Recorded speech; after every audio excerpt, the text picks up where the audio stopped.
U.S. is getting closer to business as usual. All 50 states have now begun phasing in plans to reopen. And though the numbers of new cases are dropping in some states, many have not met the federal criteria of a 14-day downward trajectory of cases. As of Tuesday, at least 17 states showed an upward trend in average daily cases, a rise of at least 10% over the previous 7 days. Only 16 states had a drop in new cases of 10% or more. Jackson Proskow reports. As the U.S. economy sputters back to life, the road ahead has never looked more uncertain. Just 2 days after work resumed at a Ford plant outside Chicago, thousands of workers were sent home and production was halted after one employee tested positive for COVID-19. Social distancing really doesn't work. I'm upset that they're bringing us back so soon. All 50 states are pressing ahead with full or partial reopening.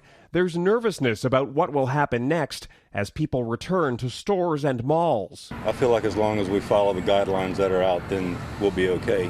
President Trump continues to project confidence as he champions the economy, tweeting that the G7 summit, called off due to the pandemic, should take place as originally scheduled in early June at Camp David. A great sign to all, normalization.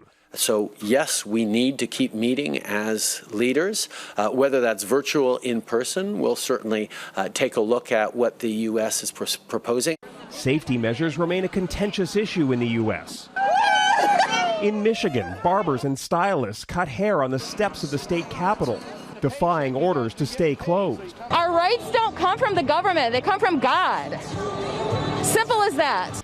While the Centers for Disease Control is facing criticism over 60 pages of reopening guidelines, they were amended to remove any mention of churches or religious institutions. You can't be overly prescriptive. Not every state and every county and every jurisdiction has the same infection rate. The guidelines give a glimpse of what the new normal may look like across America, with regular temperature checks recommended for teachers and students in schools, and restaurants told to use disposable dishes to prevent customers from spreading the virus as they slowly reopen their doors. Jackson Proskow, Global News, Washington. Because of the pandemic, UNESCO, the UN cultural body, says 1 in 8 of the world's museums could close permanently. Redmond Shannon takes a look at how some are coping, hoping they have a future.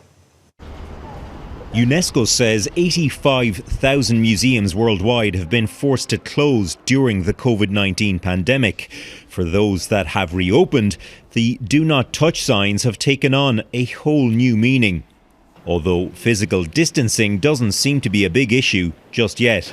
Walking up the big staircase, there's nobody, so it's a strange, almost eerie experience. And a far from relaxing experience for visitors or staff.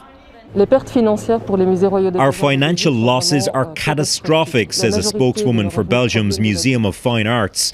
Many museums struggle to make ends meet at the best of times, and after 2 months without revenue, they now need to heavily limit visitor numbers.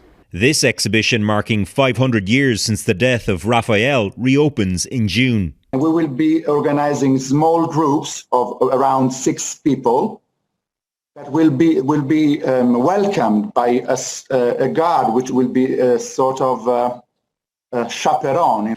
Canadians who've come to London will know the National Gallery, opposite Canada House in Trafalgar Square. Like many London museums and galleries, it doesn't charge for entry, but it still relies heavily on suggested donations, its cafes and gift shops. We quickly realised that we were, in effect, no longer a physical gallery. We'd become an online gallery. The detailed website has been a way to welcome virtual visitors, but it's never quite the same. One of the things about going to a museum is, you stand in front of a picture. It has a sort of physical relationship of scale with your body. Getting those bodies in front of exhibits as soon as possible will be key to keeping museums afloat. Redmond Shannon, Global News, London. The new series that goes inside the COVID-19 pandemic, from the front lines to the everyday heroes helping us cope with the unprecedented change. Coronavirus, the new reality. A Global News special, Sundays at 7 on Global.